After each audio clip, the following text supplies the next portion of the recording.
Yeah, all the feedback that I got from coaches, from players, from administration, they felt like my message after the game was good.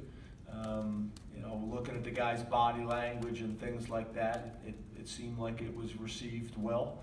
I think last year we started to have some conversations that we hadn't had in the past, and this year we had a little bit of conversations that we haven't had in the past, and it kind of opened that door. And once that door was open, we started to have a little bit more of those conversations. And I'm just a huge believer. You take care of today, that will take care of tomorrow. Really, for my 7 years as a head coach, every speech I've given, talking to the team, clinics, things like that, that's something I've always believed in. I think goal setting is a powerful and useful tool for some people, but it's not something that I've ever used from a leadership position. For us, it's about our formula of how we do things, not necessarily setting a goal. I think what I learned early on as a head coach is you set a goal that some people may seem as a fairly aggressive goal, and then you reach that goal. It's human nature to take a deep breath and feel like you've arrived, and now you can reset another goal, but I don't think it has the same type of effect. And then I'd also make that argument, if you set a goal and that goal is no longer attainable anymore, then that has an impact as well. So for us, I'm just a big believer that you wake up every single morning, you maximize the day, you prepare the best you possibly can, you train, you do all the things necessary to put your program or your organization or your team in the best position to be successful. Saquon's a great player. We all know that. He has the ball in his hands. He can do great things. But teams know that.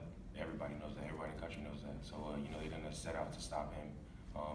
Once they kind of figure out they think they stopped him, that's just something that as other skilled players on the team gotta know they have to step up and accept that role into making big plays for the team and making sure it's not just pounding Saquon. We have other players on the team that are great, in Trace, Ham, Juwan, I can name all of them, but it's just something that we have other pieces to the puzzle. So if you think you stop Saquon, then we're not really worried because we have a plethora of other players who can make plays.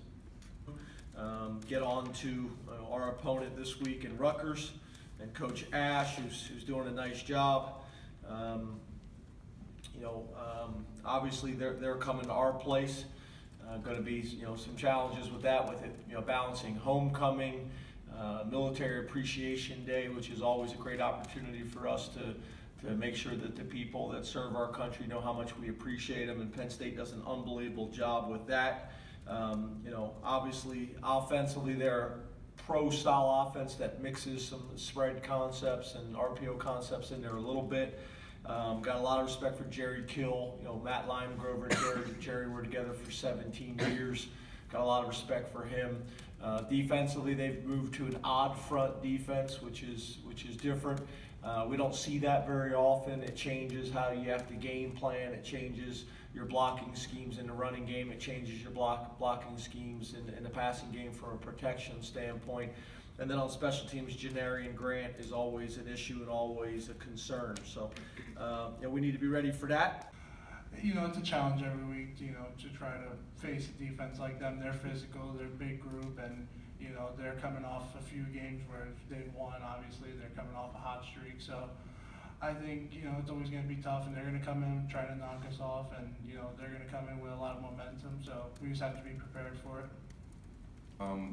Even before the season started, I knew our team was going to be great. We were going to do great things. It's not something that you kind of figure out in the middle of the season. That's something that you declare before the season starts. So I kind of knew before going into the season that we had a team that could go really far and do big things. The fact that we've lost a total of 4 points in the last 2 games just doesn't mean much to us. The games are in the past, losses are in the past, wins are in the past. What matters now is Rutgers.